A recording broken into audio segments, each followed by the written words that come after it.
And after graduating from London University, I didn't do anything for about a year, and that was the year in which I became even more unhappy and depressed, and when an inner shift suddenly happened inside me.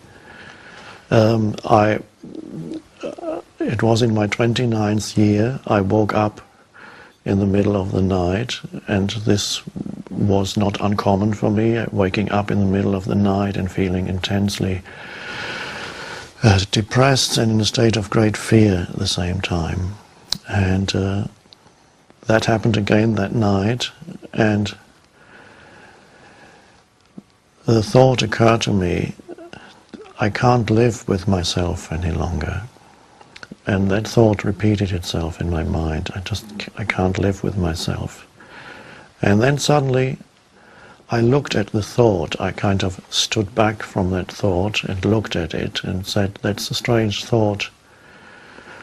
I cannot live with myself. Am I one or am I two? This thought seems to show that there's two people here. I and the self that I cannot live with. I didn't have an answer to that question. It's just that question, that puzzle arose in my mind.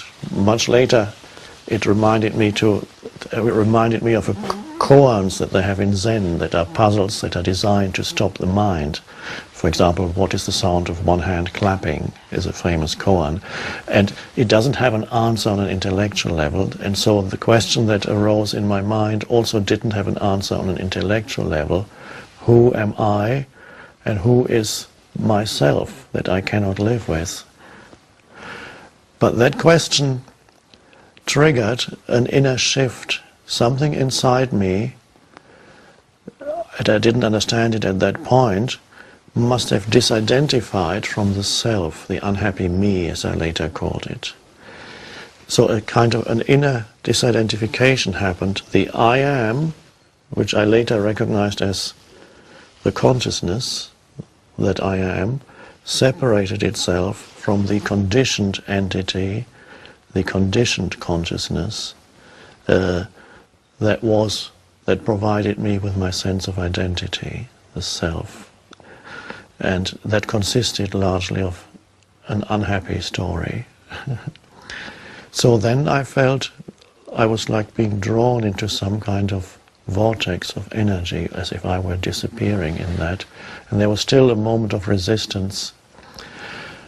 And I heard something almost like a voice inside me that said, resist nothing. So I gave up resisting the feeling of, almost the feeling of disappearing into nothingness. And so that, don't remember very much else of that night. All I know is that the next morning I woke up and I opened my eyes and I looked around the room, and everything seemed as if I was seeing it for the first time. Fresh, new, alive. The light coming through the windows, familiar objects on the table. They looked fresh, new and alive. So I got up and went out for a walk, and I looked around, and everything seemed so peaceful. Even the traffic in the city seemed so peaceful, and I knew something strange had happened. There was suddenly, everything was filled with aliveness and peace, and I didn't know why. And that went on, and then this inner peace as the background to all experiences and the background to all sense perceptions, even as the background to my thinking, that then never really left me again. But it took me a long time to understand it, to be able to put it into words. And so a little later I started investigating other spiritual teachings for the first time, Buddhism, Christianity, and more contemporary spiritual teachings. And very quickly I recognized the truth that is in many cases hiding underneath sometimes centuries of cultural additions, interpretations and misinterpretations, and I could see the truth that's in Buddhism, that's in Christianity, the original teachings. And in turn, they shed light on what had happened to me. For example, I picked up the New Testament and I read Jesus' words, "The peace that passes all understanding." I said, that's exactly what I feel. I have this peace and I don't understand what it is. So he must have had the same experience. Peace suddenly arose, which was not causally related to anything in the external world. It wasn't caused by something wonderful happening in my external environment. So it didn't seem to have a cause, an external cause. And then later I visited Zen teachers and so on, and again I recognized the truth of Zen immediately, but they also helped me to understand and put what had happened to me into a wider context. For example, I remember talking to one Buddhist monk who said, who talked about coming to the end of always having to thinking. And he said, Zen is about not thinking, ultimately.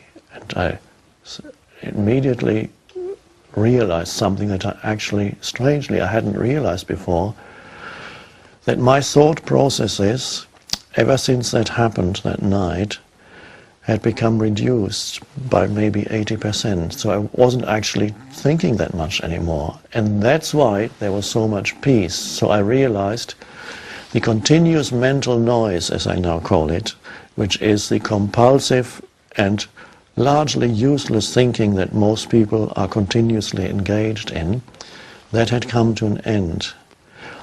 There would still be some thought, and I could use thinking when I needed it, and occasionally thoughts would come in and out, but there were huge stretches of no thought. And in those long gaps and intervals of no thought, there was that wonderful experience of inner peace. And I realized that inner peace had been there before, even when I was still anxious, but had simply been covered up by the anxiety, by the hyperactive mind. And so this then gradually developed into a spiritual teaching. So the spiritual teaching now attempts to show people that they have within themselves already what they may perhaps are looking for on the outside. The aliveness, the peace, the sense of deep inner fulfillment is already present in every human being as their innermost essence. So it's not a question of needing to obtain or acquire something new, which is often what spiritual seekers are looking for. Everybody's looking to acquire something to fulfill him or herself. They may be looking for it on a material level, or on the level of experiences, or on the level of accumulating knowledge, or accumulating wealth, or spiritual seekers want to add more spiritual experiences to who they are, or find themselves at some point in the future, and you can't, because if you're looking to the future to find yourself, you're missing yourself already, the essence of your being, which you can only find in the now. So my realization that night took me years to understand, and in the process of understanding it, at the same time, people would already come to me occasionally and ask questions. So gradually I was able to talk about it, and I was able to recognize in others what I had been through. It's the same dilemma, perhaps with the exception perhaps that I was suffering from it more acutely than many others. That's all. I was even more deeply immersed in the mental noise and the emotional turmoil than would be normal. But the same mechanism operates in everyone.